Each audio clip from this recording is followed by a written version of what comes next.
Hey gang, for those of you who enjoy QF, a podcast about Howard Stern, and would like to donate to us just via PayPal, you can, using the email address johnnythegreek21@gmail.com.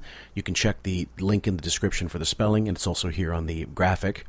And if you'd like to do more in terms of donations or subscriptions, you can use our Patreon account and subscribe via the Black Kluge level, and you can receive our weekly content that we're putting only on Patreon. It's exclusive for that platform.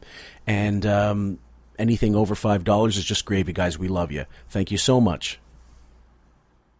Yeah. Anybody, any engineers want to pop on? Tell me why Robin can't hear me. I can hear you now. Can you hear me?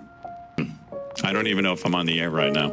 So Howard, you were not being heard by anybody. I guess I'm not. Hello? I can't. I don't know if he can hear you now. Can you hear me? I can hear you right now. Now you just froze.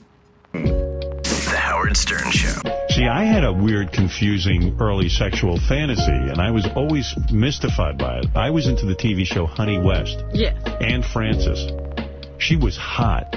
Blonde, big boobs, the whole deal. Right.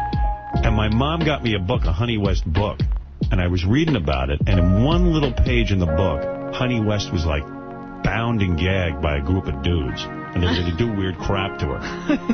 So I remember laying in bed as a little kid, imagining that I was Honey West strapped down in the bed, spread eagle. Now that's weird. So I said, wait a second, I might be gay. Really? Why do you want to be Honey West? Why am I identifying with Honey West? I think you're just a masochist. Strange. I think that's the thing. You know, you want to be tied down. I wanted to be tied down. Yeah. Like, it dawned on me like 2 days ago, my hair's going to get crazy because I don't have, I'm not going to get a haircut. And then Beth goes, I'll cut your hair, but you can't cut my hair because my hair is curly. It's hard to cut your hair. Would you do me a favor? Would you pretend that I am Bahati? I'm sitting here. I'm going to be honest with you. It's hot in the garage. I'm wearing a bra top. And I only have panties on. I'm being honest. Can you go a little slower? Just talk about it. Do you have underwear on under that robe? There ain't nothing gay about him. All right, like the one main thing I was talking to these guys about yesterday, when we went to Las Vegas, it was 3 days of shows, porn stars, strippers, everything out there, right? Yeah. Howard starts off the show, his first observation is he saw KC down at the pool with his shirt off. Like, that's his first observation. Yeah, but what, you know why, like 5 hours later. Why are you eating home fries? You getting a little bit of a belly. Oh, look at his dog. You know I like my girls shaved. And... Making out with the guy in the back seat. Yeah. I don't think it was at that time, Howard. It was another time. It was like he was just on the side, like he was in front of his house making out with the guy. Oh, they couldn't even get indoors. No, they were on the street. But wait, what is this about the book? He's caught. I think Ralph really did this. Did you make out with a guy? Oh, Ralph. What happened? What are you, high? No, this is... I was gay way before I met Beth. Welcome, everybody, to QF, a podcast about Howard Stern. I'm your host, Fillmore, a.k.a. Jim Fix. And with me, after a long, semi-long hiatus of breakdowns, is Raven. How you doing, Raven? Hey, Fillmore, having the best summer of my life. It's like... Never better. Christmas is still extended. It's still ongoing. If you guys want to get caught up, the latest breakdown will have been out by the time this thing comes out. It's the it's the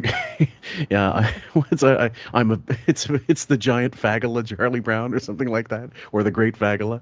Yep, anyway, that's the most recent breakdown, and we continue from there with May 12th clips, the 13th. May 12th, let me see what I got here. 15th and 17th, if I'm not mistaken. 17th and 18th and 19th, if we can get through them. Yes. And okay, so we're going to go with May 12th. And the first clip is called I Need My Horse, in parentheses, to serve and beard me. Just the way you make it sound, sometimes it's just as important to spend as much time away from each other as it is with each other, you know? Mm-hmm. Okay, all right, whatever you just said. Thank you, Chris. That's your rule for a relationship. Yeah, I'm not looking to be away from my wife. I didn't marry her to be away from her. How many examples do we have where they're no longer together? Yeah. Only in the bedroom. That's where they're always apart. Right. I need her with me. Can't let her run around in those outfits. So many guys, animals out there. Animals. But, yeah, Fellow horse. I'm happy at home. I'm not looking to vacation with people. You're only torturing me. Boy. You want a vacation with me? Come to my house, hang out. That's it. Or I tell people, that's fine. He doesn't want people at his house. He doesn't want to be around. Why would you think? We're just talking about this with Deborah, who, by the way, we recorded 2 extra sessions, guys. They'll be on Patreon over the next couple of weeks, and we had a lot of fun. We asked the same thing on that. Why would people like Kimmel want to hang out with him? Do you think at this point Kimmel's soured? Him and Molly have like, fuck this. We have our own kids, and this guy is a piece of shit. I'm sure Molly is like, please, Jimmy, no. Yeah. No more Howard. Yeah. And even like Drew Barrymore, she's like, I want to come over for dinner. No, you're not coming over for dinner, honey. Sorry. And Aniston, she was just on, and it's like, no more vacations. And Emily Blunt, another one. Yeah. She's like, I can't vacation with you, but I'll have dinner with you when there's other people around to keep like the fun going. She needs a buffer zone. I was just thinking, it's just like when you have to stuff the pill in the wiener for the dog to eat it. Like, he's the pill. You need put like medicine all this and cheese for my cats. Yeah, it's right. the same You can't eat beets, so you got to jam a bunch of fried chicken with it to make it palatable. The next one is called Rock and Roll Hall of Fame Rage Schadenfreude, and the whole premise, of course, is that Rage Against the Machine didn't get in the latest ballot of Rock and Roll Hall of Fame, and you can hear palpable in this fucking clip. He has a fucking hard-on for Tom Morello. Totally. He's got him on his heels because he's doing so much for Sirius right now, and he's kind of possibly the face of Sirius. It's either him or Andy Cohen. I can't tell which right now. Mm-hmm. It's a real short clip, guys. Yeah, but there were other people. So Rage didn't make it?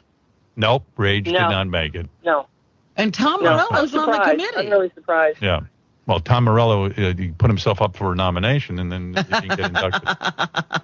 Foo, though, they got in. All right. Fucking idiot. I'm sure Tom Morello did not give a flying fuck if he got in or not. He is the most anti-establishment guy, which is kind of ironic that he's on the board for Rock and Roll Hall of Fame. Electing and voting in people or overseeing the votes of people that get voted in. So yeah, but yeah, we know how Wiggy is with the Rock and Roll Hall of Fame. He had his chance. He blew it so hard. And you know what? I don't know why, but for some reason his entire speech, uncut, totally filmed, is on YouTube now in HD, whatever fucking full thing. I ripped a copy just in case they made a mistake and someone decided, well, for the sake of completion, we need to have this there. It's isolated from the rest of the show, so everybody else's speech is, Bon Jovi's speech is on its own, his intro is on its own, and I think it was 20 minutes.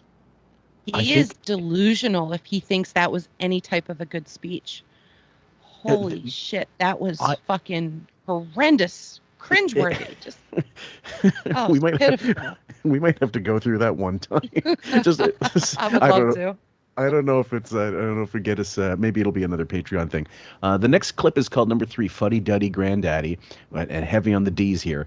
And again, it's just what we were talking about: vacation woes and laments.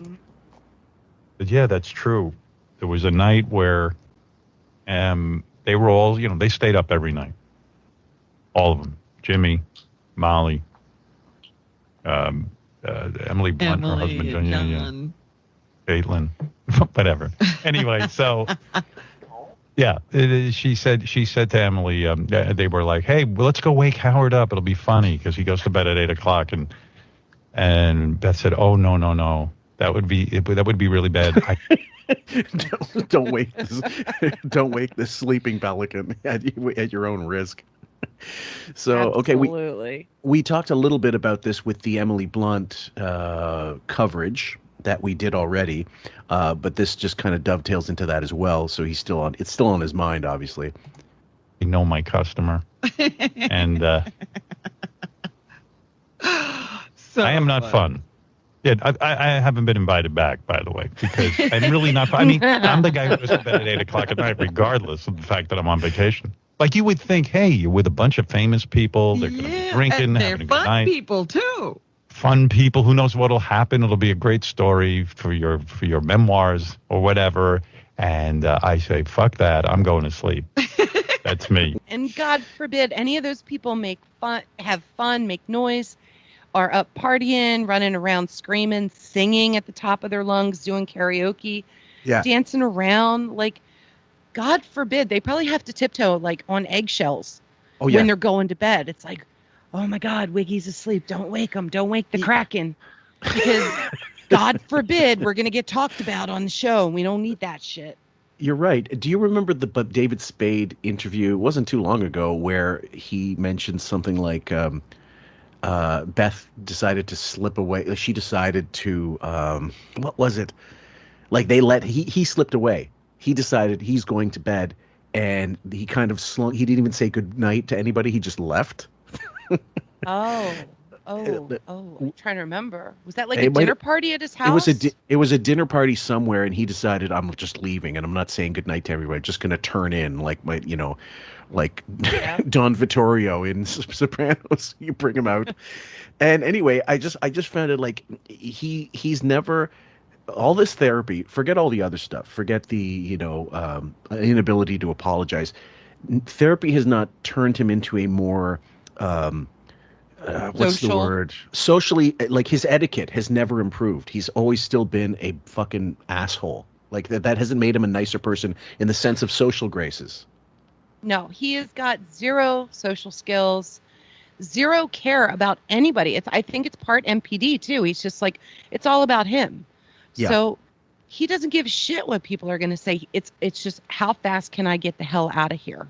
Right. And he's just looking at that door like it's glowing, like, oh, I gotta get out. Yeah. And he knows Beth doesn't want to leave, so he's just gonna ditch her, and she can fucking Uber home or get a ride with one of her friends and do some coke off of somebody's ass, and that'll be it.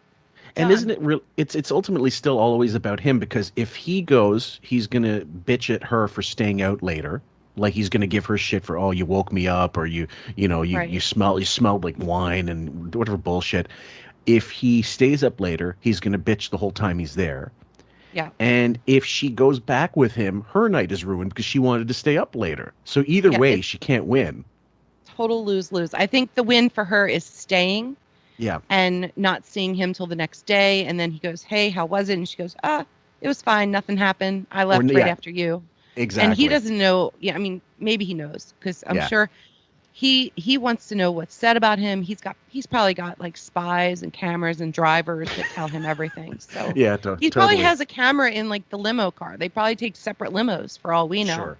Oh yeah, and like anything's possible. Tracer app on her phone, that kind of shit. Where is she now? And oh my God, yeah. But come on. Do you really think he can use that? He's got to call Jeff Schick and ask him, like, okay, I need you to track Beth on a 360 app to let me know, and then just like video it or screenshot it and send it to me so I know where she went and what time. Richie Notar has a bug on a scallop. Alrighty. Fuck the book. I'm going to sleep. Yeah, but the truth is, I'm really... it's all nonsense to me. This is why never invite me on a vacation. Here I am with these exciting people. They're going to stay up late. They're going to have fun. And it doesn't occur to me to go like, you know what? Maybe I could just power through this so I don't miss out. Yeah, I'll live differently for a week. But no, because... Come on, power through? You're supposed to be enjoying yourself. If you're enjoying yourself, the concept of powering through should never cross your mind. It should be like, I don't want this night to end. This is a no-brainer.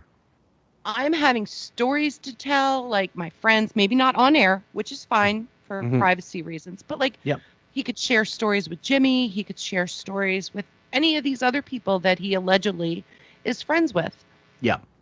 I just, the verbiage that he uses, everything in life is just a chore for him.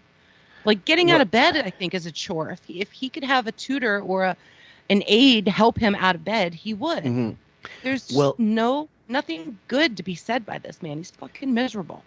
Well, hold on for a sec. Let me get this sort of okay. My So Carrie and I recorded last night a couple of short clips that we decided we thought might be fun to revisit a little bit because, again, too short for a full episode on Sunday, but stuff that we thought we could give the treatment. And we toyed with the idea, like, he's got to worry about the hair. He's got those fucking dentures. He's got, the fake voice he has to put on. His back is probably killing him from the way his posture sucks so badly. And he doesn't want to drink. He doesn't want to, he doesn't want to lose control. Like, he doesn't mind 10 years ago playing beer pong with Ivanka, whatever it is. Yeah. And, but for some reason, it must be such effort for him to always be on guard that, I don't start sounding like Kermit. I don't talk about my love of Dick. I don't let this wig go. This might shift somewhere in the middle of the night, and all of a sudden I look like, that shot from last March where, he clearly put it on himself without a mirror, and the wig looked like it was escaping. Well, Wiggy's got to be worried because anytime he clears his throat, it sounds like he's got tuberculosis. Yeah. And there's always those times where he's going to start telling an anecdote, and it's going to be like, yeah, there's this time Ralph and I, never mind. Cancel that. He just doesn't have, his 79 IQ doesn't have it within him to maintain just basic bodily functions, physical appearance, and then the verbal, acuity that it takes to hang with people who are in the business and are sharp-witted and have, really cool stories. He told a story not too long ago. Well, actually, quite a while ago. Now that I think about it, but it seems like more recently because it's another one of those socially inept admissions where he said he cornered Meryl Streep at an awards show or something and told her how much he loved her acting and how he learned from it. And he said he saw as she was talking to her, she was glazed right over and didn't give a she didn't give a fuck. And 30 seconds later, she was gone. Yep. And I mean, he in his head, he's going, it's because I'm a scumbag. It's because I'm not interesting. Because, if you believe you're interesting and you can hang, what's the expression? Act like you've been there before when you get to the end zone. That's the one. Yeah. So he can never do that. He can never feel relaxed enough. And maybe, it's for good reason. He's not funny. He's not witty. Even when Benji's giving him notes, it's not, that's, in real life, he would love to have Benji tag along and give him little pieces of paper he can read. As much as he wants to fit in, he never will. Nope. Ever. No. And a square peg in a round hole every fucking time. Because I think to myself, what would I be really missing out? And Beth said, yeah, we were completely out of sync with the other couples on, I've never vacationed with other couples before. I haven't. Right. And this was the first time. The whole idea is to do things together. Yeah. Well, I get up early. I eat breakfast at 4 or 5 in the morning. And then Beth and I go for a walk. And we were in Mexico. And I was like, you know what? I want to enjoy the day. The night to me is sleep. When I was the day. Yeah, when I was like 10 years old. Okay, we'll leave that one. Yeah. It's still all I. Yeah. Couple we, like a we or two, and then it's back to I want this, I do this. Oh yeah. Just that's the way he thinks. That's him. Yep. Next clip is called "No Drinking." No drinking plus no friends equals no fun. Wiggy math. So why would you want to go on vacation with me? This to me is not fun. It's just not fun. I don't get it. I don't understand staying up at night. No, Emily said it. She said, I prefer you at dinner. Yeah, make a dinner plan with me. And be prepared to eat around 5 o'clock when the restaurant's nice and empty. I just got another Photoshop idea. It's like that Nighthawks picture, but it's just him. There's no worker there either.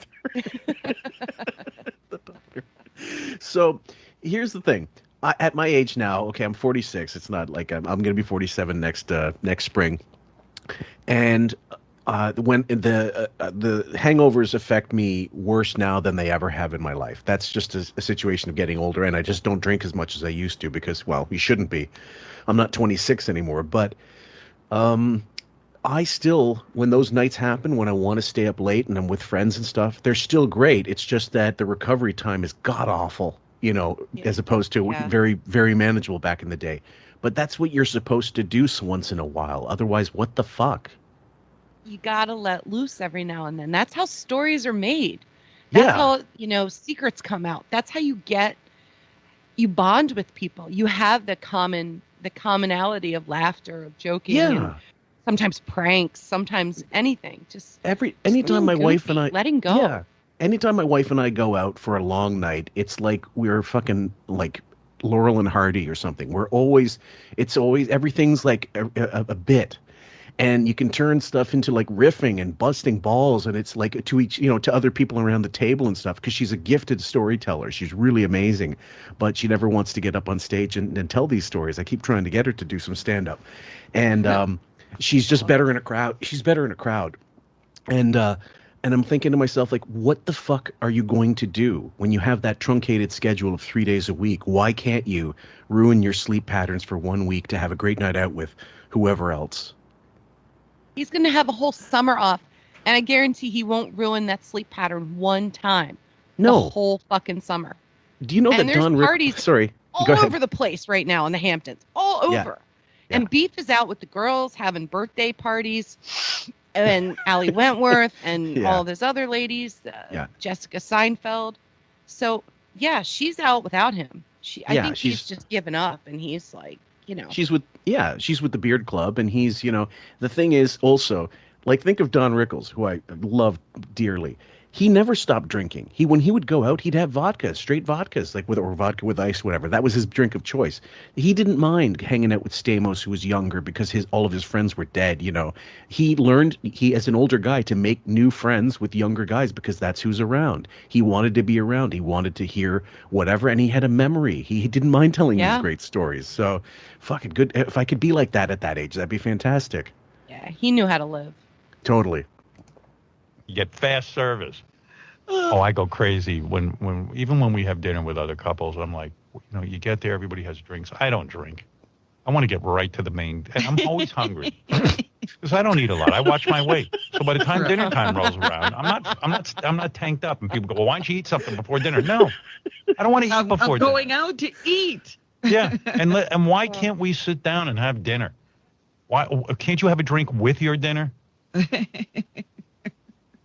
It drives me crazy when I go out with other couples. Okay, Jesus Christ. Okay, 20 more seconds of this lovely vampire fucking sucking the fun out of any evening. He's really like a vampire, an ex-vampire. Ex being anything you want. Fun, amusement, anecdotes, energy. It just gets sucked right out of the fucking room.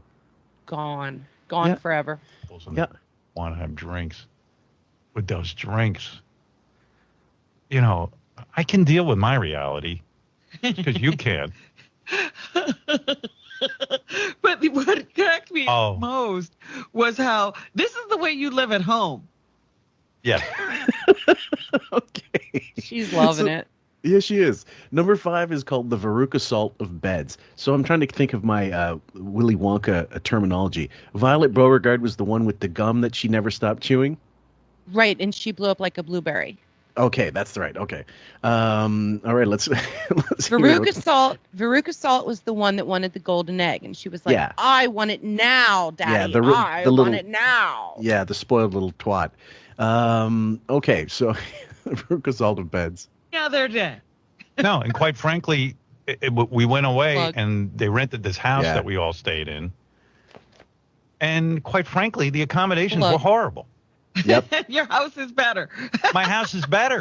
And I was like, well, at this point in my life, I don't think you could match my accommodations in my house. So why would I want to go somewhere? To live less well. And quite frankly, one of the plugs. That's 3 plugs. No wonder you clipped this. No, got the hat trick. This is reminding me precisely of the Abloh clip when he said he hadn't been to Pittsburgh at that point in their career, like he'd never seen, and she was worried about the accommodations not being right. Yeah, I remember that. Oh God, yeah. Like Pittsburgh doesn't have a 5-star hotel. Okay, fine. I guess 5 stars not enough. Where do all the like NFL guys, the MLB guys, where do the NHL, where do they stay when they go there? They have to have some kind of like high-end hotel, so she should just put them wherever those guys go, and this is just be like, that's where all This is where, Rapeless Burger stays when he's playing. Yeah.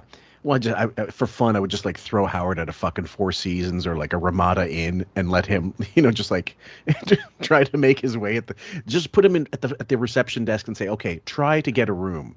I'll be here for the next hour while you try to figure out your ID and try to wonder how this operates, how humans really operate. Oh my gosh.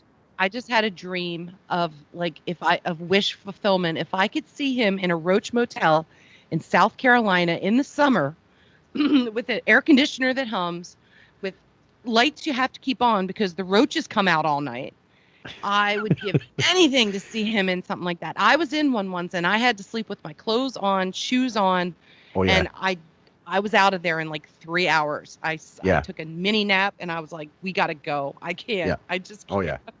He needs one of those beds like in Planes, Trains, and Automobiles with the coin-operated vibrations. Oh, okay, let's keep going. Couples always seems to get the best bedroom. Oh. And, I'm like... who's that? I'm an older gentleman than you, the rest of you. Let me have the good bedroom. Fuck off. What do you mean? I'm in a room where I'm seeing mice walk by. I don't want it. Stop it. Okay. Well, whatever. It sounds like Jimmy can handle anything because they went. By the way, the best bedroom went to Jennifer Aniston because she paid for the place. Exactly. Okay. He alleges that he paid for his part, whatever. She was the one that came up with the idea, that invited everybody and got everybody there. She was the hostess with the mostess, so she got the grand bedroom, the master bedroom. And he's still bitching like a fucking... Oh. Right. His love of marbles, his love of saving marbles more specifically, doesn't trump his... again, it's NPD. Like, if it wasn't one thing, it'd be the other thing he'd be fucking bitching about. So if he had the fucking best bedroom and the best room, he'd be like, I don't want to be here. He'd still, I didn't want to go. I was all this sucks. Food's exactly, something. Exactly. Number 6, the Wigs NPD is on fire. The only group I'm into is me and my wife. That's it. That's who I want to vacation with. She's my group. I don't need a group I don't like groups of people getting together at all. It's always, I'm not into a democracy of people deciding when to have dinner. Then you have to go when they want to go. I'm with them on this. I hate big group gatherings because, number one, the farewells take forever. And then when people do want to decide where to eat, it's usually like, I'm the person right out the door. I usually go like, guys, where are we going? Where? Oh, such and such place. Good, I'll meet you there. When you guys get off your asses, I'll be there. Because I hate the interim. I hate the transit. There's a lot of politics or just etiquette that you got to go through with things like that, like weddings and different anniversary parties. So I'm not huge on those myself. Mm-hmm. I go through them. I do what I have to do, and I actually enjoy myself while I'm there. Even though, like, the lead up, I might be complaining a bit, and then once I'm there and I get home, I'm like, that was really fun. I'm glad I went. But I don't rant and rave about like, oh, this was awful, and did you see this? This was terrible. This smelled. Right. No, I'm praising all the people I saw that I hadn't seen in a while. He's a whole different species. He's not even in our world. Like, I swear he's a fucking alien sometimes. He's the kind of person where if you're the host, let's say you're Jennifer Aniston or you're Kimmel or whoever the fuck has invited him along, and he hasn't complained, in your head you're going, there's something wrong. There are no problems yet. Like, he's creating this atmosphere where you're expecting him to fucking complain about everything, and if he doesn't, you're not going to enjoy yourself because you're expecting the other shoe to drop. Totally. It's just a matter of time. So is it any wonder that he never gets, as Ben used to call it, the second play date with these people? Never. No, so let's kill this day. Yeah, and Beth gives me a lecture before we go. She goes, why don't you just relax? You're always in control. At work, you're in control. Just go with the flow. Let everyone else make plans. Let somebody else make the decisions. Well, these people make bad decisions. Oh, God. The decisions are not what I want to decide. We know. Exactly. Now we're on May 17th, guys. We are getting closer and closer to DEF CON summer days. And number one is called Wiggy Wants to Adopt Adventure Denali, which, if you will recall, is the journal writing chick. I don't remember. 20-something girl who talks about, her Pens. journals and fountain pens and being out in nature and just like takes like 20-second videos of a sunset. She's genuinely a very sweet young girl, just exploring the world and showing us her side of it. But let's hear what Wiggy thinks. To him, it's like Henry Miller or something. All I know is she's a modern-day Snow White, and that's why I watch. Yeah. And I look at it, and I'm trying to see if I can find something. I'm like, maybe in the future, when Howard wants a gift, I can't sit through 5 minutes of it. Stop it. You don't know what you're talking about. Robin. Thank you, Robin. I want to hang out with her so bad. I just want to, I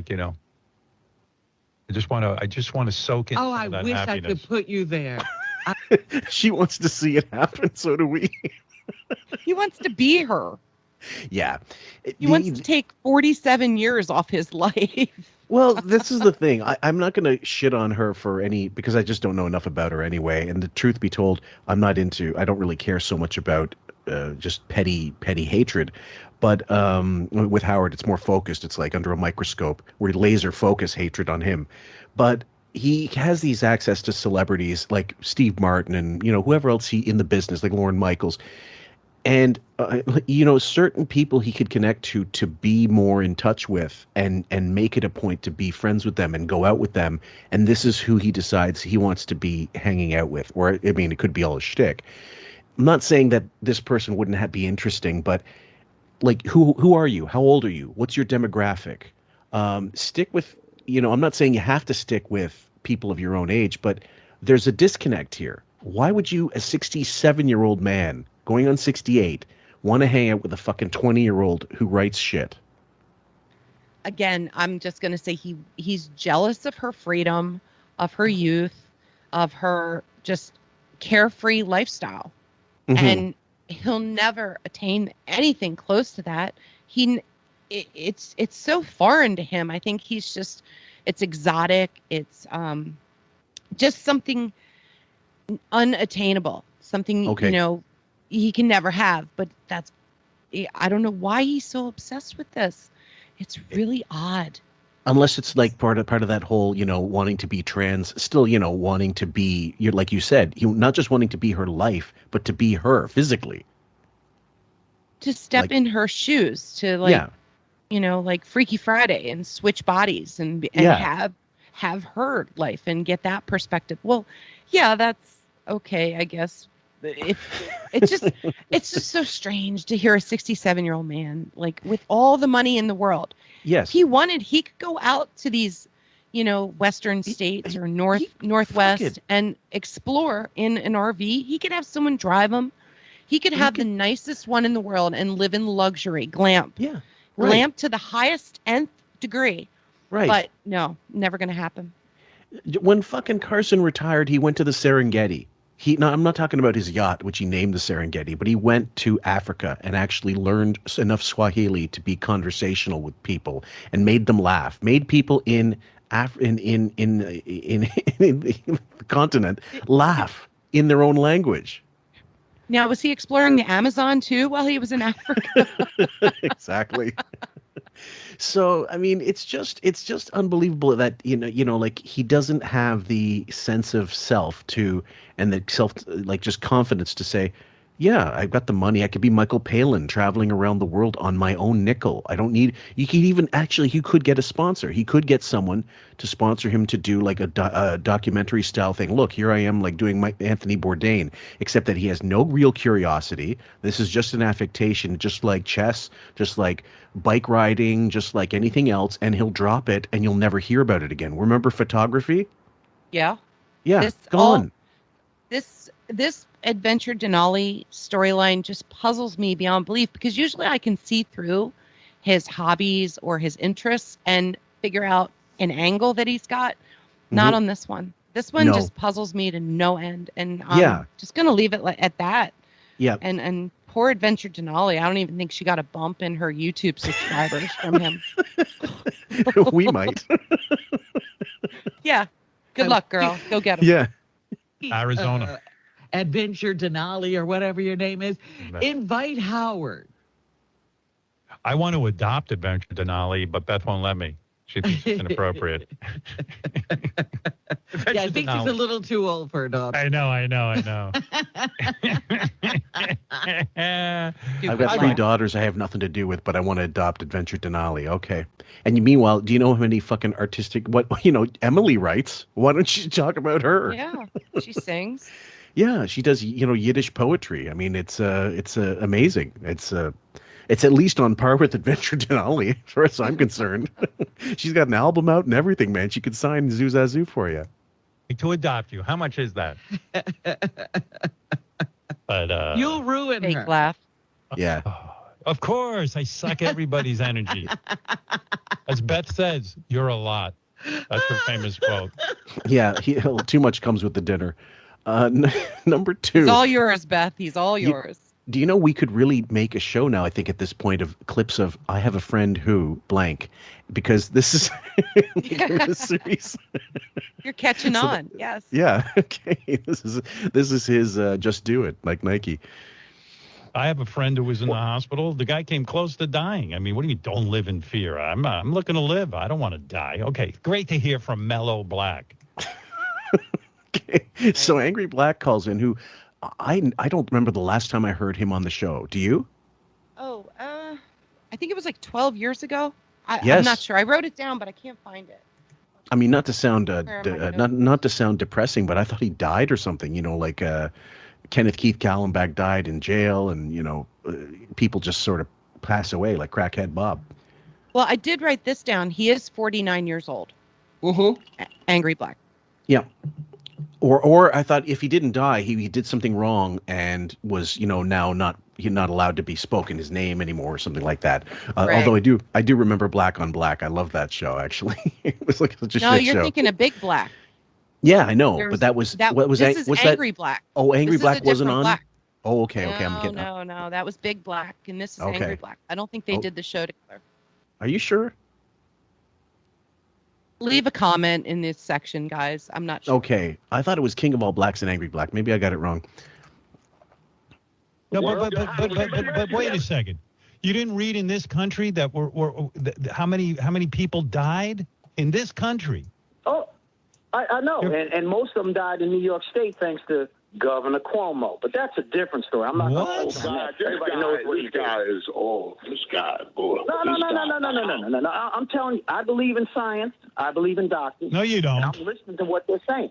Yes, Why would you I'll risk your life? But I'm What's the not gonna matter listen. with you? So this was basically Angry Black throwing Cuomo under the bus. That was the name of the Yep. clip. I'm sorry I didn't announce it, guys. My bad. And Wiggs just like, don't you dare attack Cuomo. It doesn't matter what you're saying. Just don't go after my man with the nipple rings.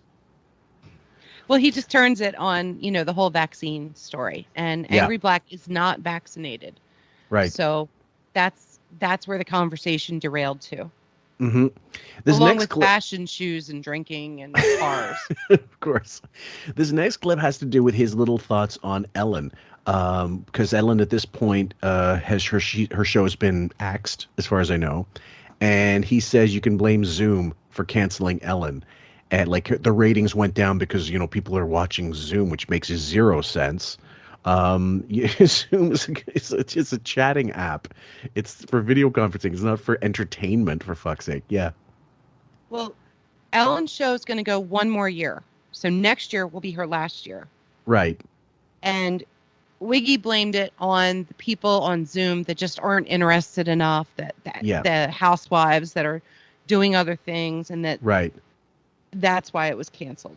So Not because Ellen was a cunt to her workers, and the story got out that she's just been a holy terror to work for, and so is he. But this is what months after he said, "If I were her, I would just be an asshole. I would just and we were laughing because thank you for admitting what we already all know, and every fucking staffer that used to work for you is wanting to admit.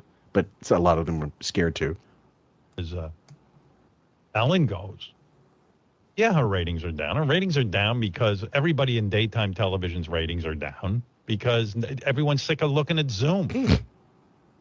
Because nobody cares what any of these have to say anyway. They want to see what they're wearing. That's it. That's the end of it. What a fucking 79? What does Zoom have to do with the show with guests if they're on? Like I thought he meant for originally when I heard when I saw the clip, I thought he's talking about celebs being virtual celebs on Ellen, like they can't be in person. They're on studio, like they're upset because like the show's going down because people aren't actually in studio anymore.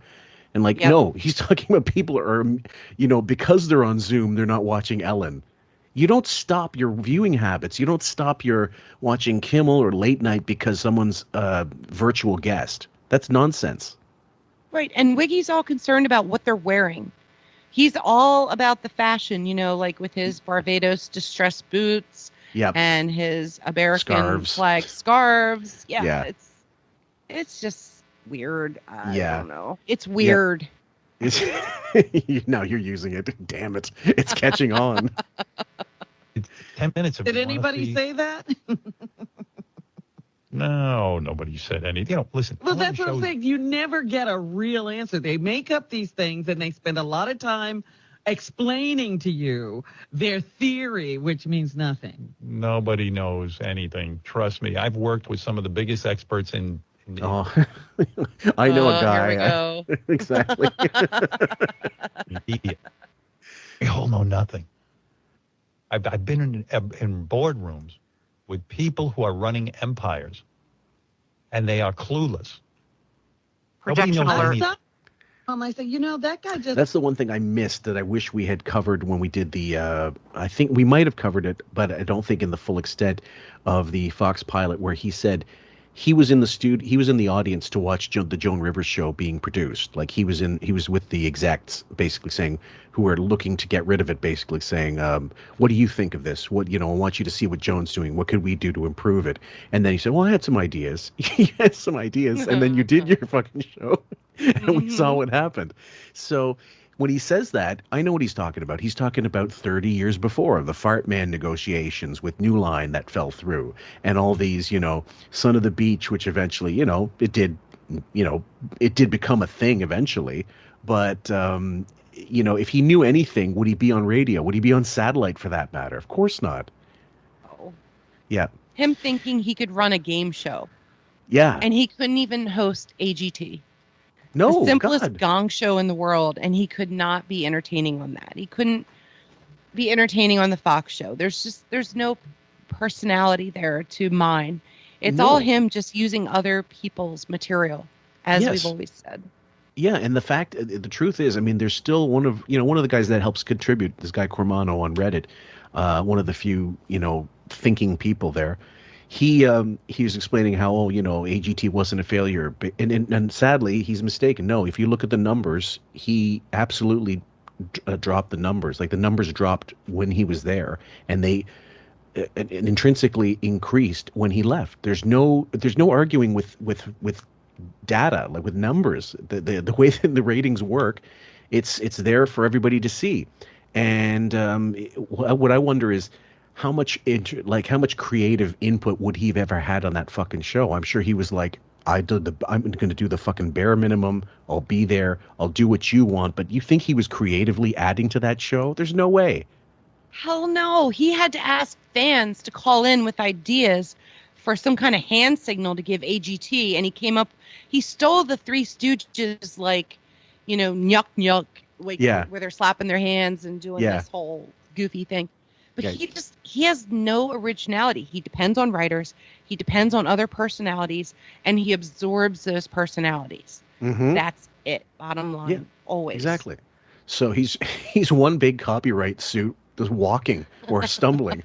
Number 5 is called "Entertain My Ass." You think people care if Ellen's a hypocrite? They don't give two shits. They don't give a shit if she beats her staff with chains. Nobody cares. Sponsors do. Just entertain my ass. Well, they did. They obviously they did care. Otherwise, this show wouldn't be grinding to a halt. And her numbers were down, obviously, because public opinion changed about her. Isn't it funny how similar Ellen and Wiggy are? Yeah. Instead of beating his staff with chains, he just cuts their pay in half and forces them to move out of state. Yes. Hey there, Jason, Ronnie, Bowie, Shuley, Brent. Yeah. Who's next? Ronnie thing. Yeah, I think the Ronnie thing is a bit more organic because of his age and because, Ronnie gets a pass. Yeah, but like Bowie having to sell his house that he only moved into about, 15 years ago, that strikes me as a little odd. I mean, seller's market and all, that's fine.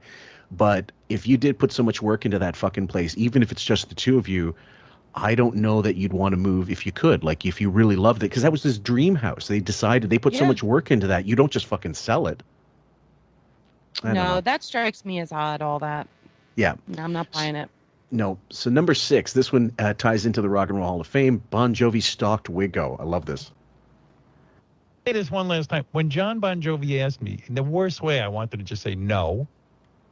But I felt, I'm a pussy. I do not. Well, I don't, John knew if he was on the phone with you, you'd say no. That's why he tracked you down in person. You had to. He was like, I know he won't look me in the eye and say no. No, he fooled me. He tracked me down at my psychiatrist's office. While you were weak.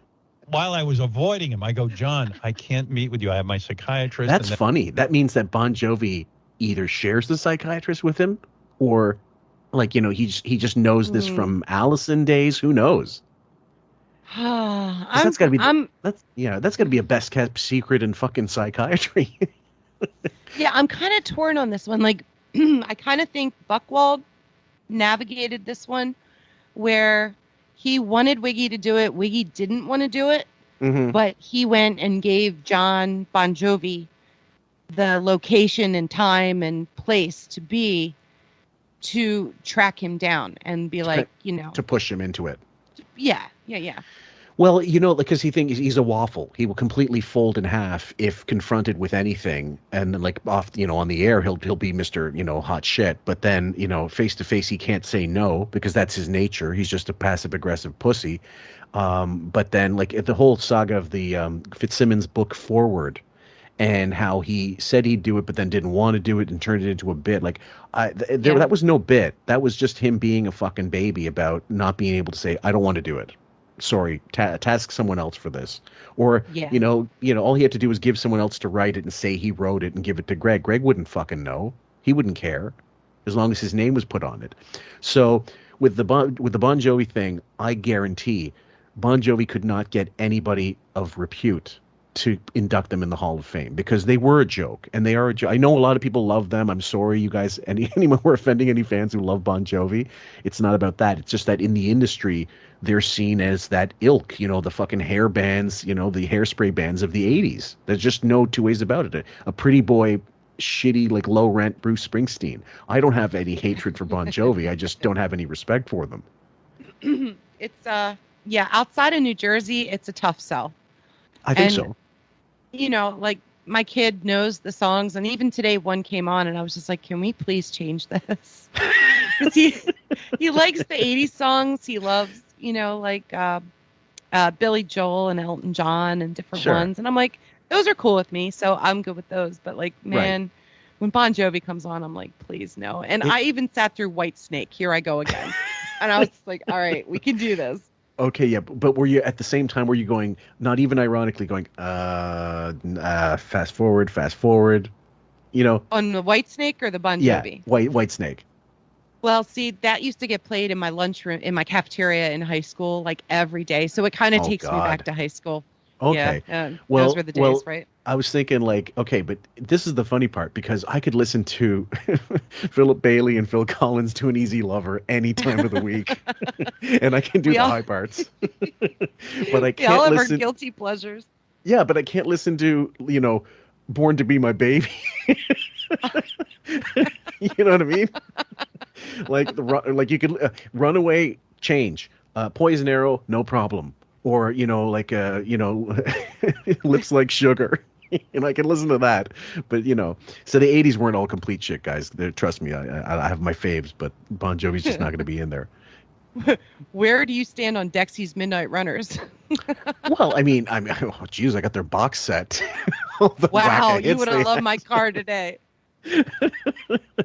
So let me see. Sorry, tangent. Next, no worries. Number 7, fake Nathan's call, and I thought this was Nathan's hot dogs when I saw the clip. Fake Nathan's call with tranny girlfriend gets interrogated, and this is a long clip, guys. So bear with us. But it's again, one of those things are, why does he spend so much time on this if it's just to kill? If it's just to kill time, there are other things you could talk about. He wants to talk about this shit. Nathan's in Nebraska. Hey, Howard. Hey, I was just calling to talk to you about, you guys were talking about Cameo on Wednesday, and I requested a cameo for my transgendered girlfriend from Jeff the Drunk, and he declined it 2 times in a row. I wonder if you think Jeff might be a little transphobic, even though he'll show his penis on Periscope for free, but wouldn't cut a message for my transgender girlfriend. I love this. What? What are you talking about? This is all new to me. This isn't in the text. This isn't in my book of notes. What's going on here? Very confused. Yep. The exact message you wanted Jeff to read. She got penis, or she got the full deal down there? And women who are born women, like, what's the difference with the vagina? Is there any difference with the vagina? Yeah. I mean, she's no Tampa 7, but she's pretty hot. She got big titties? Oh, big titties. And what about, like... So, make this 1989, have it a random caller instead of or like a, fake caller like we have now, and make it about an actual woman, and it's the same conversation, but now it's a transsexual. Or, transgender. I don't fucking know what they're talking. You know what I'm saying? Like trans X, trans blank, right? So why is this acceptable? This is the new agenda. This is okay because, according to him, America wants to hear about it. America needs to be enlightened. Right. And as he's talking, you notice he dropped the article. He's like, "How's the vagina?" Or does she have vagina? Not does she have a vagina or a vagina. It's does she have vagina? It's like, come on. Stop. But yes, this is what he loves talking about. This is his topic of choice. Well, how's this evolution? How's this evolution, by the way? I mean, sex talk in general. Not that I'm a prude, guys. Clearly, I'm not a prude. But this doesn't follow. He's too stupid to make the narrative linear. He doesn't want to make it again. He wants to still have this vestige of, oh, I'm edgy by talking about this, because leopards don't change their spots, but. Because it's trans, it's acceptable now? Like, I just don't understand that logic, that line of thinking. I'm going to say it goes back to that 2013 summit, and this is part of that velvet mafia, pink mafia that, wants to bring it front and center into people's universes. And it's just, it's still a smaller percentage than he's making us think it is. Oh, yes. I'm not saying there's anything wrong with that. I'm just saying that the percentage that he thinks of people there are out there, or that he's proclaiming to be talking to or about, it's nowhere near the number that he's giving us. And I don't have stats in front of me. I don't Google this stuff. But personally, I think rather than ask a regular woman or a guy about his girlfriend, who's a real woman, and ask about her roast beef lips or her pepperoni nips or whatever stupid shit he used to ask. Now he's just taking all that and turning it to trans. And we all know he's a woman hater. So here's the question. If a person is a trans to a woman, does he still hate them? Good question. Is he jealous of them? And some of his questions are very leading in that direction, like, oh, what's her height? What's her weight? Oh, she sounds a little chubby. Maybe she needs to get on a treadmill. But I don't know. That's just my thought. It's funny the levels of what he discards, right? Like he used to talk about jazz. We did fucking 2 podcasts all about jazz, and jazz put on the pounds, and now he never talks about jazz. So he hates fat more than he hates men, or more than he hates women. Like that's first in terms of priority. Mm-hmm. So which you raised a great point, is if a guy, if like Caitlyn Jenner, it's good one. Is it a guy? Okay, but then there's a few levels with the Caitlyn Jenner, ex like sports, Olympic athlete, like amazing athlete, but a guy turns to a woman, changes to a woman, but was still originally a guy. In his mind, is he still thinking it's Bruce Jenner every time and it relates to her? And also, is he jealous and hating the fact that she is more popular now as Caitlyn than he was as Bruce Jenner? She was as Bruce Jenner. Yes, I agree. Because she transformed so late in life. Yes. It's harder for him to see her as a woman. Her politics is completely opposite of his. Okay. When he's talking on the radio. Okay. But in private, he probably agrees with her more than he's letting on. Okay. And then there's the athlete thing. So he's jealous of him/her for achieving what he did in the Olympics. Mm-hmm. The Caitlyn Jenner one, you're right, has many layers to it. Oh, shitloads. I mean, it's a whole show. There's the political side where he's running for governor of California, I believe. Right. Or he wants to be on, Senate. Running for some type of governor. office. Yes, for office in the Republican Party. But also, he's got nothing but shade for him. But also, is it like also the fact, just blatant jealousy? They're now where I want to be. Yeah, because Caitlyn's gotten a lot of time in the spotlight and still managed to maintain relevancy. Which is, they're about the same age. Exactly, because I think in his demented mind, like Howard, first of all, he's never going to be able to transform. He's not going to. He's just going to die as he is now. Because and the longer he waits, the worse it gets for him, because, at 70 and 80, no one gives a shit. And like no one gives a shit now. It's certainly not. They're not going to care when he's 70 and comes out of the closet and becomes a woman, or not comes out of the closet, but you know what I mean. It's in this case he's stuck where he is, and he's going to be forever fucking angry about it. But if he did, like in the irrelevance he'd get, that would kill him even more. If he went and became a woman and no one gave a shit, it would destroy him.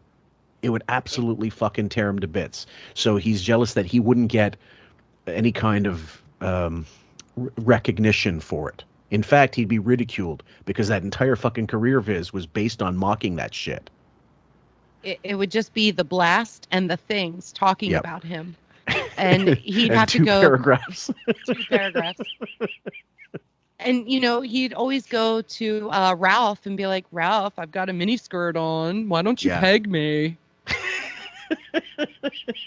He did a perfect impression of that lisp that he does. Will you ever go down on her, or is that kind of like a waste of time? She probably doesn't like that. Right? You? She likes that, yeah. Yeah, Beth did some anal on me last night. Like, what does she do? Like, she sticks her fingers in your ass? No, it's mainly me going anal on her. I see. She likes it. Yeah. And what about the voice? Is she right away? Yeah, like, were you like, man, this chick is super hot. She's into me. He's just getting sexual pleasure out of this. There's no doubt in my mind. This is him just kind of like, one hand on his dick through his zipper, and the other, just kind of, and no one can see him, and he's just enjoying this. And this is a fucking back office staffer giving him phone sex. Well, remember, this all was a lead-off with Jeff the Drunk refusing to do a cameo for this guy and his girlfriend. Okay. So he's cheating because he's using a whack packer and probably a back office staffer. And it's all to talk this trans bit. And then he brings on Jeff eventually, and Jeff breaks down and is like, fine, I'll do it, whatever. Right. But at first, Jeff was like, no way. But again, this is probably all a setup. Yeah. Like, you can't believe any of the things they tell us on the show. And you're right. He's got his hand on his ween. He's fiddling around, playing some pocket pool. He's just like, he's just getting off on this. Even if he's not like having a raging hard on, which I can't imagine. God help me. But like, he's just getting titillated in his mind about this stuff. And then, you know, him and Ralph go back and listen to it later. And that's right. Ralph comes up with more questions for the next time he talks to another person who knows a trans or is a trans. And it's just show building. Yeah. And it's in the wrong direction. And we all know this. And, you know, the fact that he's been off for the summer and the people on Superfans Facebook page are all like, nope, don't miss him. I'm enjoying it. Don't miss this. Don't miss that. Don't miss Marianne or Bobo. Like, it's really a relief to people. And it's kind of like a wake-up call for a lot of others that are what have I been doing all these years? Like, they're waking up out of a coma and coming to their senses. And thank you for those of you who've taken the red pill. And I loved your Photoshop of the QF79 on the pill that you posted, because that kind of summarizes. But that really meant a lot to me, because like I love the Matrix movie and it summarizes what we're here to do. Yes. I want people, my superpower has always been to convince people to cancel Sirius, listen to us, let me pay my whatever $5 a month and listen to it and break it down for you and give you some enjoyment out of something that you weren't getting enjoyment out of. Right. And helping see like between, because Raven mentioned that, you know, you can't believe anything this show says. She wasn't talking about, you know, that the whole show's shit and why are we having a show about it based on nothingness. No, it's about finding the actual bits of truth in between the droplets of shit. So you're actually, it's like a rainfall of bullshit, but in between there's some actual rainwater. You got to collect it with your little cup, and that could be, you got to filter it out. That's right. So when he talks about, you know, it's Schadenfreude especially, or when it's, you know, hidden joy in someone's, you know, basically the definition of Schadenfreude, hidden joy, where it's like he might be actually saying, well, that's too bad, but secretly enjoying it because we know how it sounds when he secretly loves someone's, you know, downfall. Like Ellen going through shit, losing her show, he couldn't be fucking happier. Right. Like he's not going to say it. He's going to act like, oh, you know, wasn't Ellen's fault. Or this is, you know, people giving excuses for Cuomo or giving excuses for Ellen. If he likes someone, he'll go with it. But in his deep down inside, if he's still standing and everybody else has been scandaled away into the fucking corner, he couldn't be fucking happier at his root, I believe. And I'm with you on that one. It's clear as day. Yeah. So last week standing, guys. Next bit of, we're still gonna finish this the Drunk Tonight cameo clip. And then does she tell you like, hey, by the way, I'm trans, or did she wait a while? She tried to give you shit. Like, did people start wanting to, you know, beat you up or kick her ass, or you know what I mean? What the fuck? Yeah, no. Yourself fully heterosexual? No, I mean, I guess. Does she wear like hot little mini skirts and stuff? Because some of these trans women I see really dress up like fucking to the nines, you know, like How many is he seeing, first of all? Like, what the fuck? Okay, so. Is he judging the trans beauty contest or something? I wanted to do a service for people, and I clipped it to mainly just his questions here. Yeah. And it was I noticed the edits, over, It was a 2 2 minute 45 of questions, just questions, and kind of like a couple stuttering answers because the back office staffer doesn't even know how to answer, and he can't even get like an answer off before the next question's fired rapidly right back at him. Oh Sounds like we could do the trans. Maybe, you know how we did the, you know, stupidest questions, which covered in 79, the episode. Do you think we could get like a similar compilation of just trans questions, like sexual questions about trans, and make a 5-hour clip? Maybe a 2-hour. Yeah. Okay. Yeah, of literally 10-second questions. Okay. Mm-hmm. I follow Hunter Schafer on.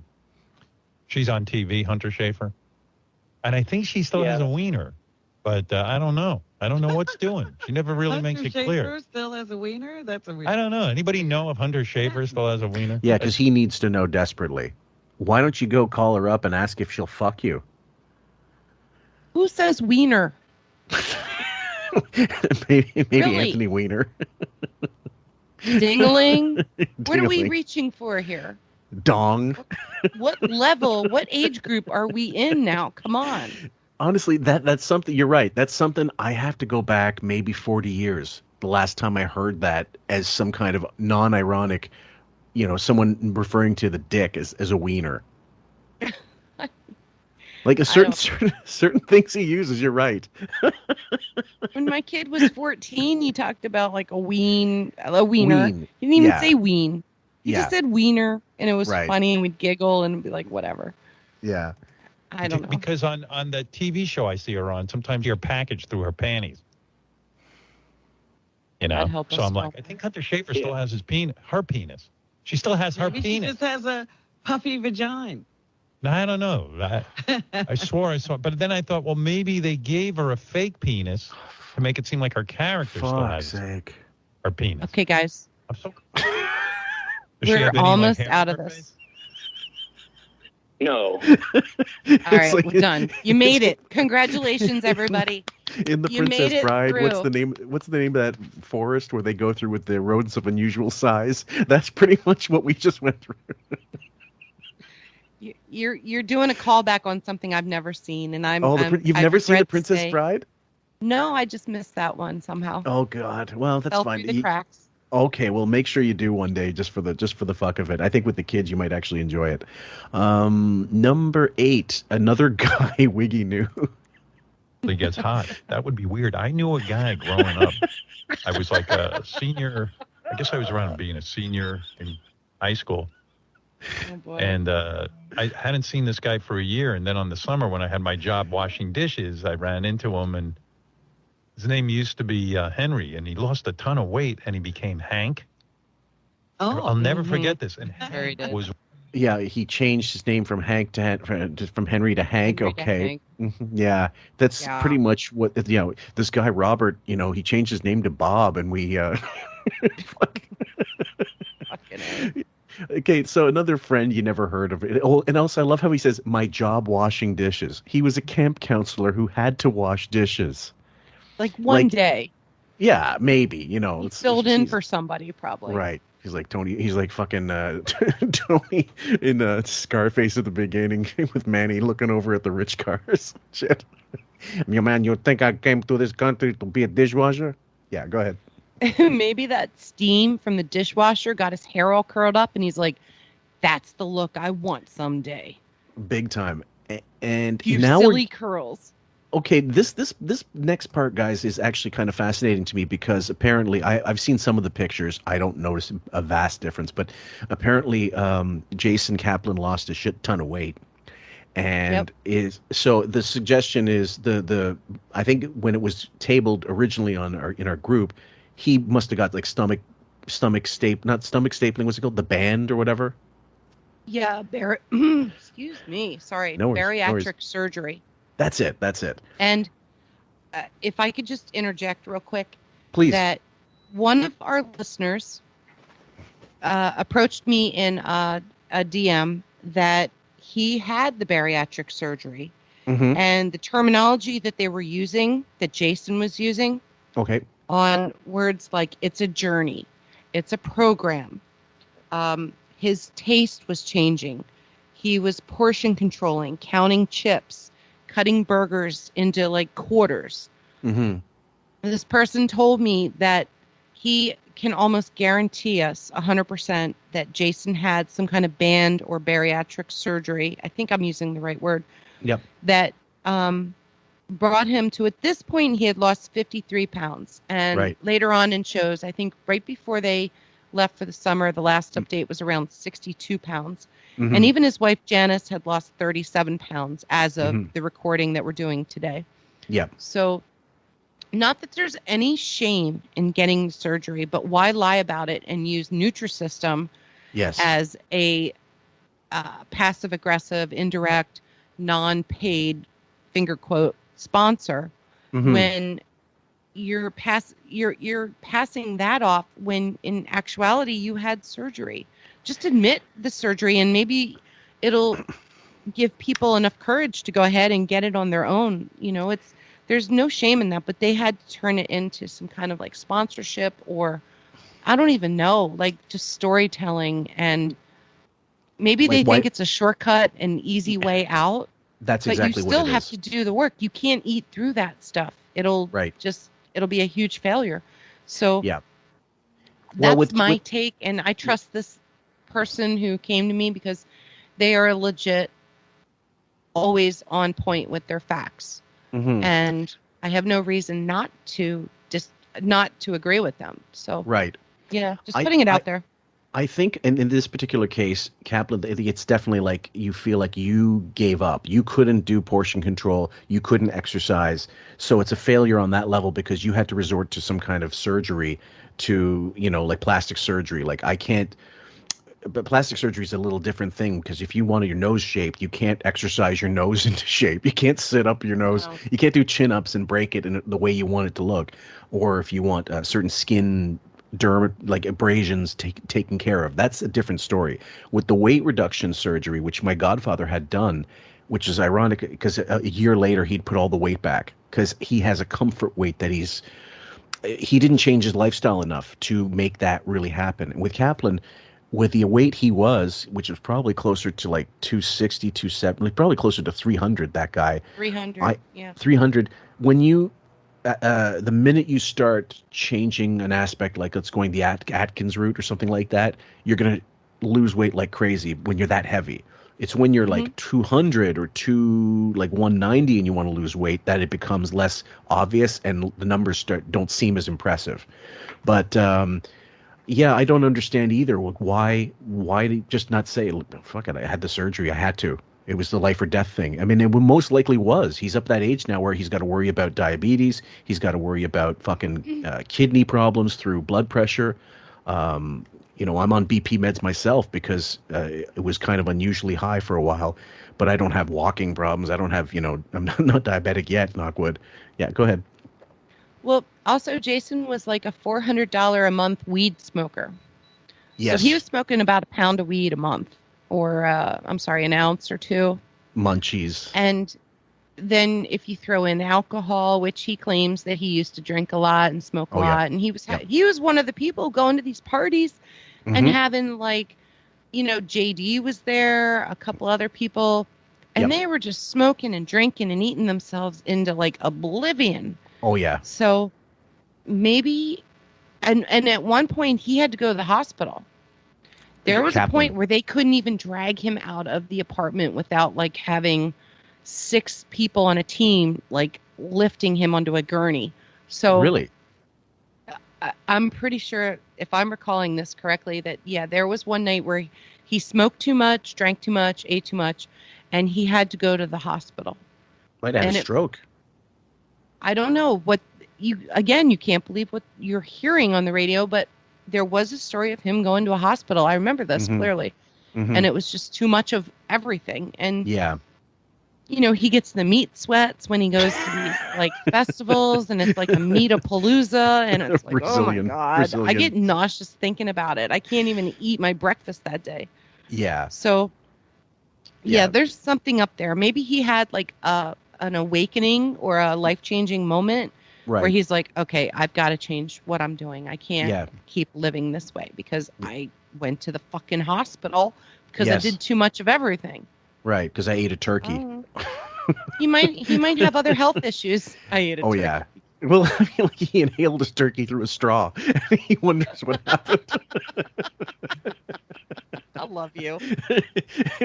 He just like put gravy in a glass and drank it, that kind of shit. So here we go. Like, here's to you, Cap. And listen, I understand the struggle. I'm not going to, like you said, we're not fat shaming in this sense because it's such a thing that you do have to, as you get older, do lifestyle maintenance. Like you have to make sure you have to make allowances for things. And if you do want to drink soda, whatever, you might have to water it down, or you might have to go with the diet, or you might have to just like not have this instead, and have that substitute.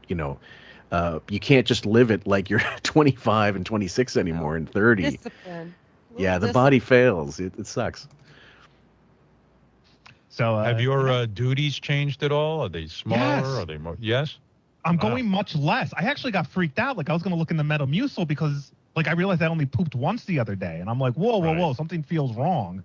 That's like human size. Yeah. Yeah, right. I'm like, I'm not pooping enough. Something's wrong. So yes, I I used to did go notice. like an elephant, you know. Oh yeah. Oh, it used to be a morning poop. Was this a day where you told Sam bail? Yes. This is the reason I did clips. No, but there was another day like this where it was duty and scat talk, and I was like, Sam, I got it. You Scat do alert. the interview with whoever the next day. I got this. I think I had to give her I gave her the girls from Friends, Courtney Cox and Lisa Kudrow. Raven's getting scat battle pay. It doesn't bother me, honestly. Yeah, It's not a big yeah. freaking deal. Yeah, I don't care either. I don't have that thing. With me, it would be something more like watching a video of people getting injected with needles and stuff. I couldn't do that. That's where I get skeeved out. Even to this day, it doesn't matter the size of the needle. I can't look at it. So the Pulp Fiction scene where he gets Uma Thurman gets the Epinephrine in the adrenaline. heart, yeah. When she gets the adrenaline shot, I'm like, I could take it because it was clearly fake. But if it was if it was like a Sid and Nancy type movie or like a drug addict movie where you saw when you see Vincent in Pulp Fiction injecting himself, that's what I can't look at. The other stuff that didn't bother me. We all have our things. Like Yep. I won't watch Two Girls, One Cup. I won't watch Brent and Caitlin screwing on Ever. Twitch or whatever.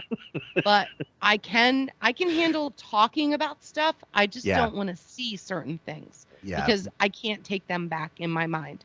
That's Yeah, all. no, you can't unsee certain things once the genie's out of the bottle. Number 10, Scat Chat. I'll tell you about poop for a minute. You know, I'm on this. I'm not trying to lose weight, but I wanted to eat healthier, and I have I've looked into this Mediterranean diet, and I have a woman who's helped me, a nutritionist. She's really good. I and, looked into it. It's something that's thousands of years old. Like, I've never heard of it. So this guy, you know, he must have lived on a fucking diet of SpaghettiOs and like Kraft Dinner, and you know, like he did admit in the early days of radio they ate like shit, like fast food. He did not know how to eat, which okay, when you're younger, a lot of people don't. But my God, who hasn't heard of how many major cities did he live in where he didn't go to Greek restaurants or Italian restaurants and, you know, and learn or Thai and fucking Chinese? I mean, there is healthy food in these fucking joints. This is a man who ate spaghetti out of a bucket. He has no fucking clue until he got some money and started getting around in these like Nobu and different places where people basically tutored him on how to eat high food. end. Yeah.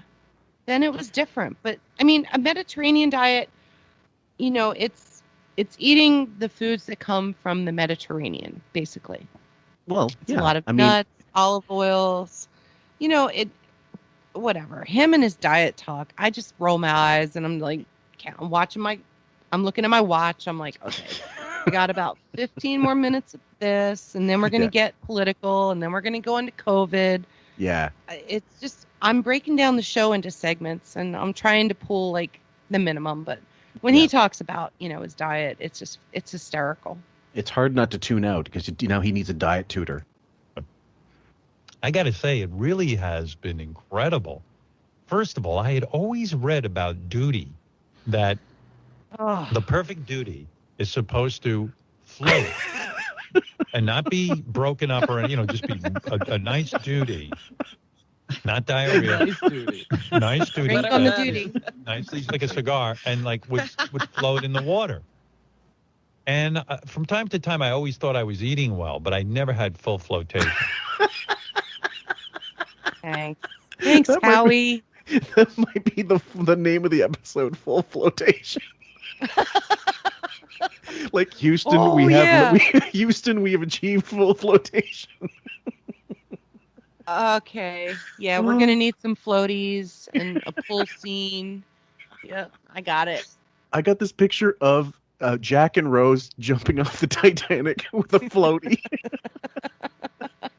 It'll be him and Ralph. Yeah, exactly. Jesus, I got to work on that. Matthew Schultz, you have, carte blanche to try yourself, and I'm going to do my best to see if I can make this one happen, but it might be beyond my skills. Everything just kind of sank to the bottom. You never achieve that. Well, let me tell you something. My duties now, every one of them, because I'm very strict on this. I haven't eaten any bread. I don't, I do the full Mediterranean diet.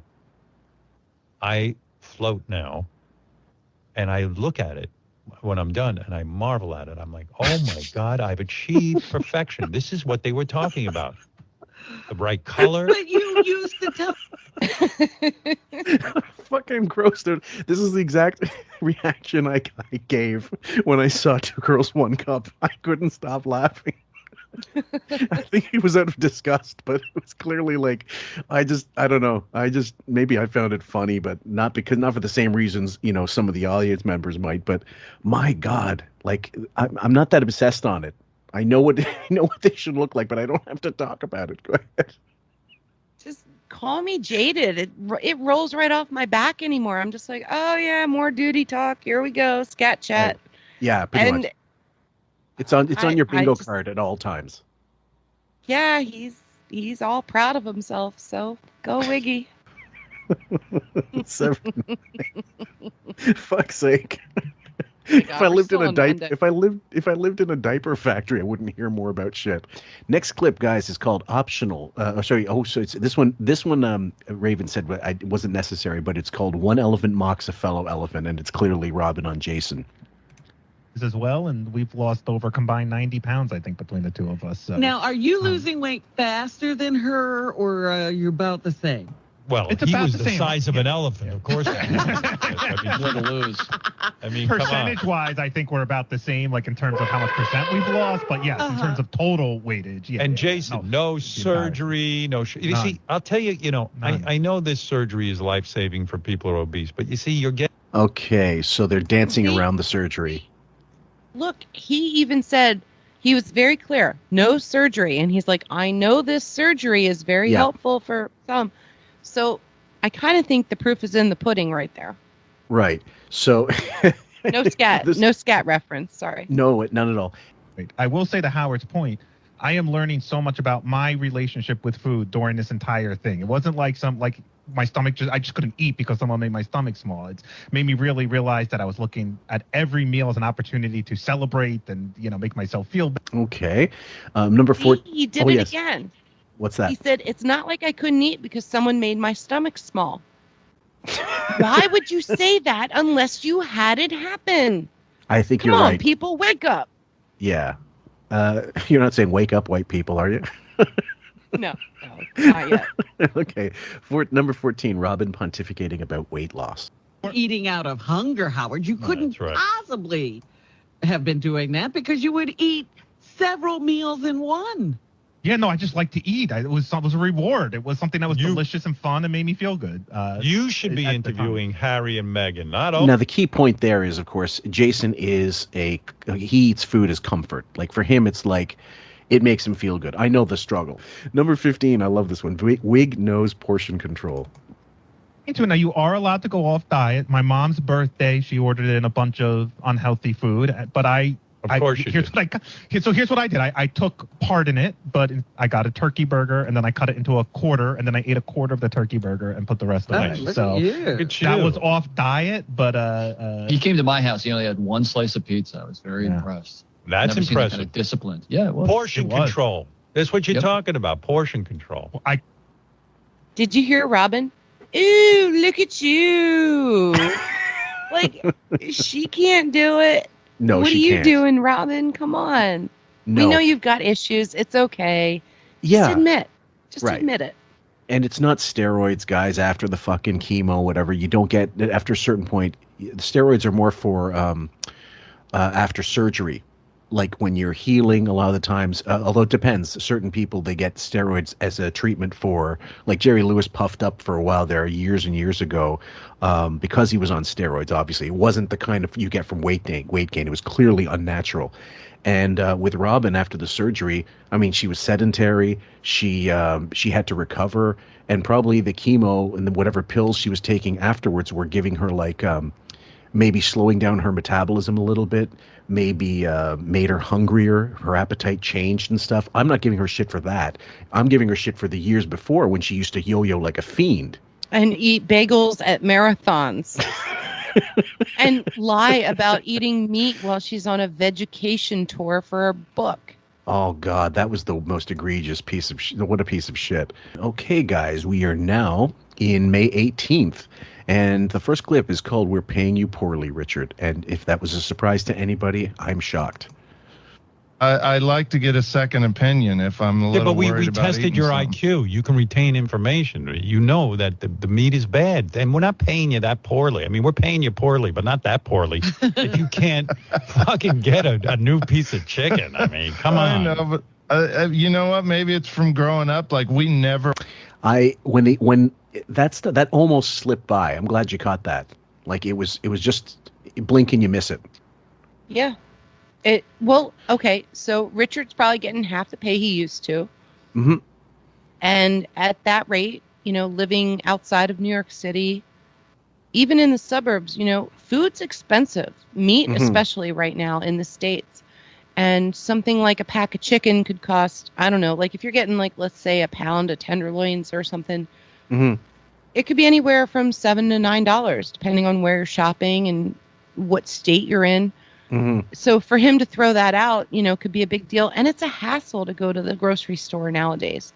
Oh, yeah. It was always a hassle, but like it's still a hassle to go in, pay for it. And then you got to go home and cook it and cut it up. And you got kids and a wife. It's a lot. He has no clue. That's the problem. No, if you remember that Comedians in Cars Doing Coffee, whatever, with Seinfeld, and he goes into the supermarket afterwards and says, oh, how much do you think this costs? You could do that with Howard. He'd lose he'd fuck up every single price. He thinks a gallon of milk costs like $12. It's ridiculous. Although I will say I was disappointed the last time I was in Canada and found out a dozen donuts was like $10. It used to be $5 when I was still in Canada. They were really they made their money from the coffee and shit. But oh well, what are you going to do? Number 2, Ray, the brutal master of potty training. If you thought scat talk was done, guys, you are not. It's a little bit extended here. Sorry. It wouldn't have happened if I shit anywhere but the toilet. And I know my toilet training must have been brutal. Like, I don't remember it exactly, but my mother is like so fucking concerned about cleanliness. And who remembers potty training? Who remembers it, for fuck's sake? Nope. No, that's rules and my father. And I mean, oh my God. But in a way, as much as I make fun of Richard's life on the farm. Okay, so he's talking about potty training and his mom being a brutal master. Mm-hmm. If Bob D, you're listening, please just enlighten me a little bit on your take. I think we've talked about this before on mothers and scat, and even with the potty training, she's his potty tutor, his duty tutor. Yeah. So, there's obviously something happened, or he's totally engaged on this topic of scat and his mom, and wow. I mean, I really think there's something here. I'm going to keep digging, and I don't mean that as a bad reference either. Sorry. Pulling out the anal thermometer. Number 3. Or pulling out a plum. Yeah, exactly. Wig nose polygrip. And until you do, we got another problem. Your mother dropped her teeth and broke them, and we'll talk to you later. Bye. I mean, my father, can you imagine what's going on? Your mom dropped her teeth and broke them. What do you mean? Just side note, I used to love when Richard's father would call in, actually. I used to love the uniqueness of it. Bub. That's right. But even more, I love when Artie did his impression of Richard's father. He goes, hey, Richard, this is your dad. Heard about your teeth. You may want to try, I don't know, using some Windex or something. That's fabulous stuff. My mother uses that on the counter, and just don't eat the toothpaste, and we'll call you later, or we'll talk to you later. That was his big sign off. Oh my gosh. Yes. I gotta find that one. Well, they don't have real good luck with the dentist, that family. Oh What was she doing? She was carrying her teeth, or she knocked them over when they were in the jar? What is that? So they use this stuff on their teeth during the day. They take them out at night to soak them, to clean them. But during the day, they use this grip stuff to keep Poly their teeth in. Yeah, Bingo. something like that. Well, we know with those fucking dentures. Like That's why I clipped it. I was going to say, do you think he got his entire mouth removed, his entire teeth, or just the front, the top, the first, 6 on, because I mean, they're bright as shit. Do you remember the jigsaw maze that he used to have in his mouth of teeth? Yeah. I'm for sure knowing that those are all either screwed in or removables. Yeah, as I'd in say so. dentures. Yeah, for sure. Number 4, fake Jesse screams at Howard. Griffin's Jr. Don't call me up and name every band you know and give me some sort of test. Yeah. Yeah, you get a show and tell people what you like. I told you what I like.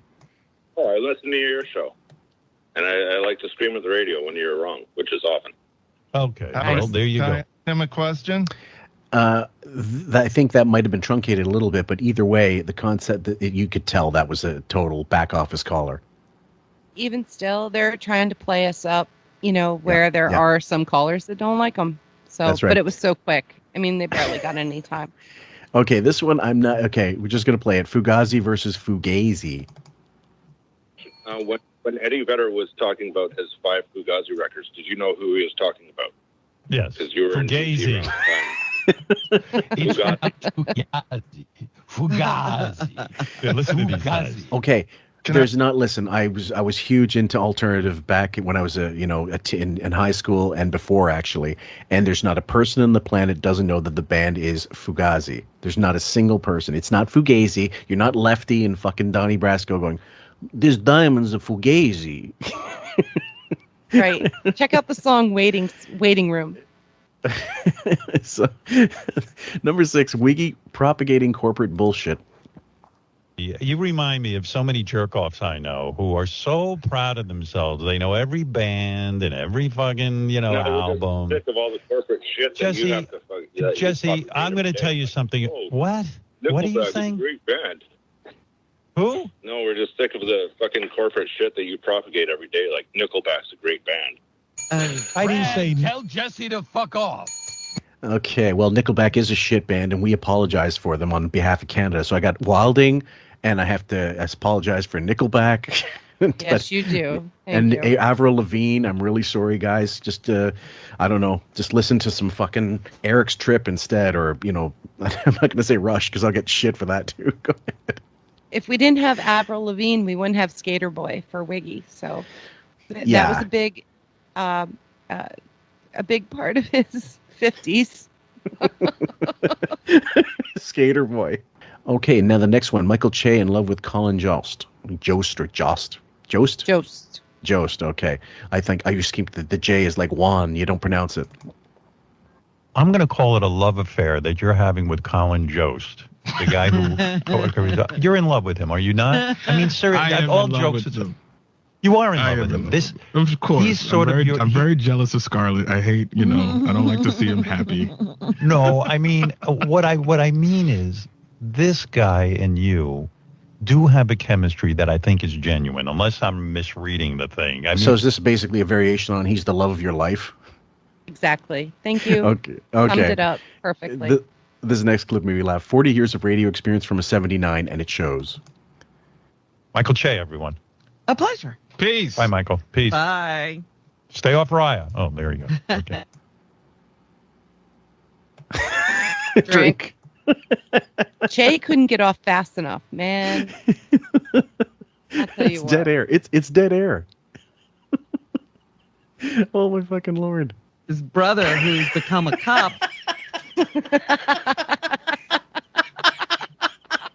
We're playing the clip, guys. And a billy club. Oh, that's great.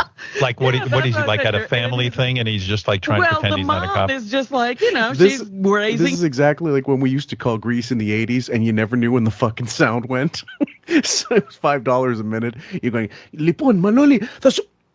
All of a sudden, the sound would just cut right the fuck out.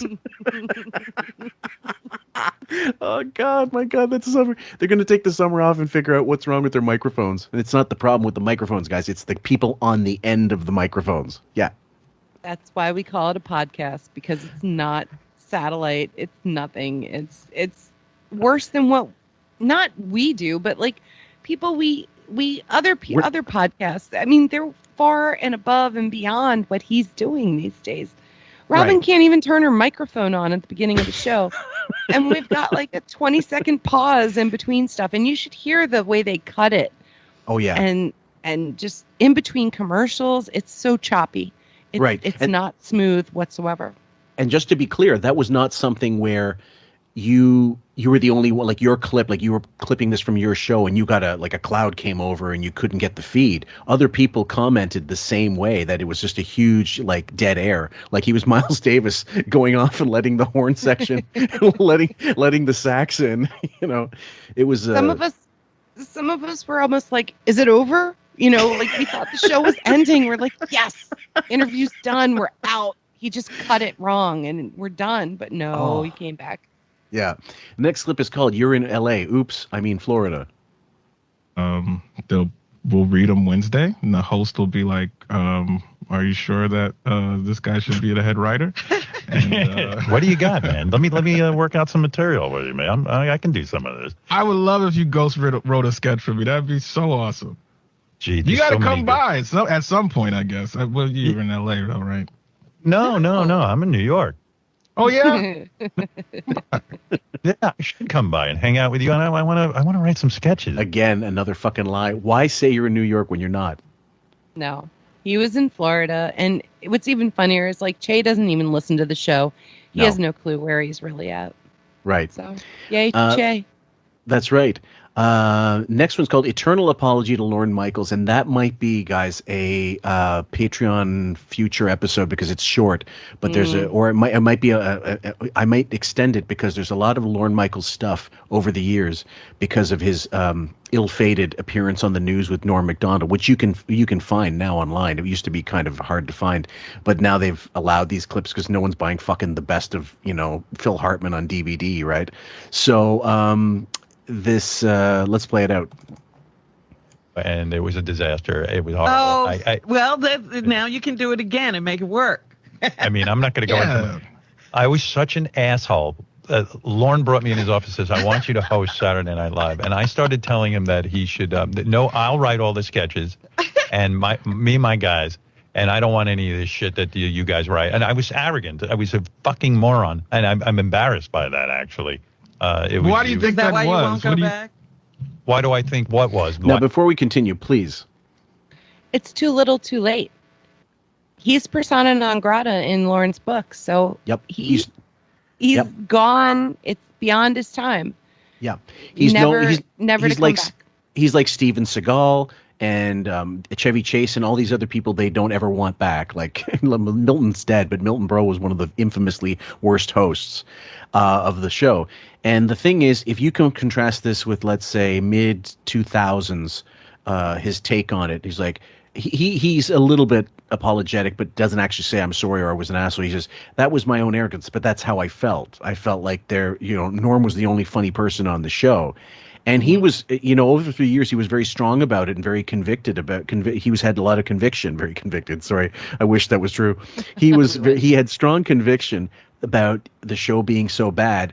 But we know it was because he didn't want to actually put on wigs. He couldn't memorize anything. Could you imagine him on fucking SNL having to do a week of rehearsals? Because it's a grind every week what they do. Well, remember, you got to read cue cards on that show. Yes. And he needs glasses even back then. Not possible in those skits. No. I mean, he's too awkward. He's 6'9". He knows he can't act. I know you don't believe me, but he is 6'9". He is like a goofy gargoyle. It's just no one on that show even comes close to him. The tallest they have is like 6'2", 6'3". Yes. At best. Yeah, he just did not want evidence of him sucking in a bunch of sketches, which he knows exactly that's what is going to happen. Like when he had to play himself in private parts, even he couldn't act as himself. So what makes you think he's going to be a character on that fucking show? So when he said, "Oh, I'll just go on the news and I'm going to be," because you can't do anything else. Just admit it. Just at least have the guts to say, I'm not a good actor. I can't be someone else. I don't know how to do it, and I'm not a comedian. Just no one would give you shit for that. Even on the news, he was sitting down. So you don't see the height. Yeah. I'm telling you guys, with that hunch and that awful dowager, how do you say it? It's horrendous. Yeah, it is. And if you guys want to see more bad acting, Google Robin Quivers' Deadly Web, which is a movie she was in the mid-90s. And we might have a bad acting competition between Beth on Days of Our Lives and Robin in Deadly Web, and I still haven't seen the Fresh Prince of Bel-Air episode where she was in, and I don't remember seeing it originally, so I got to find that one. But I've never seen worse acting in D films. I smell a walkthrough. Yeah, it's only about 90 seconds, but we can still make it 2 hours. Of course. Every frame is a picture. I behaved that way? Yeah. I was an insecure. Yes. I was an insecure prick who thought he knew everything. And I've learned now through many years of life that I don't know everything. And I should have at least been more respectful. I was not. Have him on Black Jeopardy. That would be. Please. Oh, my God. It'd be awesome. Literally anything you want to do, it'd be great. First of all, I will win Black Jeopardy because... Only if you do it in blackface. Yep, absolutely. And way to bow down at Lauren's altar. Holy fucking Christ. He is sucking his balls so fucking hard. Yeah, why Ben? In 2021, who really gives a shit about Lorne Michaels? I'm sorry to say. You're not going to see a superstar movie. You're not going to see any of these people. They might go off and do their own. They might get movies, but no one's really going to give a shit. I mean, are there really the days of Will Ferrell, coming out of SNL? I don't think so. Sad to say, I'm a regular watcher of SNL only because it's almost like a OCD thing. I've watched it all my life, and I still DVR it. And I watch it while I'm like on my phone doing stuff. Right. And if there's something, there might be 1 or 2 things that make me chuckle during it, then yeah. It's just something I can't give up. I don't know. Okay. It's maybe a guilty pleasure or weird thing. A lot of people hate it, and I get routine. It's routine. I just don't have the patience to sit through, and haven't for a long time. I'm not sitting through 20 sketches to get at one anymore. I'd almost rather let other people do the watching. You guys, if this gets some kind of viral, whatever, I'll see it on YouTube, and that'll be it, unfortunately, because the misses are way more prevalent than the hits now with SNL, with most sketch shows anyway. That's the nature. But especially live shows. Yeah. Well, you're welcome. Sorry. Just like I watched Kissing Booth because I had to know what was happening that he was talking about. So I cover certain things for research, and I do it. And it's not fun or funny or easy sometimes, and I just do it because I have to know what's going on in the world. And yeah, most of it's bad crap shit. But yeah, I'm the soldier that's going through the show. I'm the one going through SNL. I'm going through Kissing Booth 2 and guys. So get ready for that in the fall when Wiggy starts talking about Kissing Booth 3 and his love interest, the lead guy. I forget his name. I'm not that into it. No, that's Jacob fine. That's Elordi. Oh my God, I just remembered it. Fucking kill me now. Oh my God. Oh my God! Why do I have this useless knowledge in my head? Exactly. You're like a sponge. Grew up. Give me Father Fry. I would fail at White Jeopardy. Last clip for today, guys, is called "Loving Things Edition Loving Things Edition Part 79." Somebody putting together a comedy career. I always think of the other comics being jealous if you start to get hot and this and that. I think there's a lot of jealousy within the industry if somebody moves on. And yet, that story about you with Tracy Morgan, you were opening for Tracy Morgan, I guess. And and Tracy pulls you aside and says, "We got to work on your act." He kicks everyone out of the room and says, there are certain things you could be doing. He goes, "Your jokes." Okay, hold on, guys. Let's get through it. You're good, but I want to talk to you about owning the stage, your presentation. That is such a loving thing for another comic. Is he one of your closest friends now, Tracy Morgan, or is that just something randomly that happened and then you just kind of move on? No, absolutely not. Okay, we don't even need his answer at that point because okay, now I get it. Anytime he uses the word loving from now on, you're going to clip it. You got it. It's very transactional, Fillmore. Very transactional. Yeah. Like what word would you'd use another adjective? Deborah and I were talking about it in the latest episode that's yet to be released about how he like beautiful soup, right? Soup is not beautiful. No. You don't call it a loving act because it implies you're loving me. It's about me all of a sudden instead of what a generous, like generous is fine. Thoughtful. Let's see. Helpful. Selfless. That's a great word. Yes. Okay. And it puts the emphasis on the person doing the deed instead of you getting the transaction going your way. Oh. That's the reason why we hate that fucking word, guys. Anyway, we are going to wrap it up right then. We still have the 19th and have loads of clips in June. Not actually that many. Well, there's still more of May to get through, and I've got those just in another folder. But we are going to release this one in between Colford episodes. So all you guys who are holding tight to that one, thank you so much. That's going to be a long drag out, the Colford book. The Patreon stuff, guys, coming through fast and furious, and we hope you jump on board for that one. Any closing thoughts, my dear, before we wrap this one up? No, thank you as always for doing this with me. I appreciate it. Hope everybody enjoys more than the real show. And yeah, I'll be on the Colford train eventually. It's just life's a little chaotic right now with scheduling, and I will be there eventually. Yep. So lots of chapters. Looking forward to it. Great job already. Love it. Thanks, guys. Take care. We love you.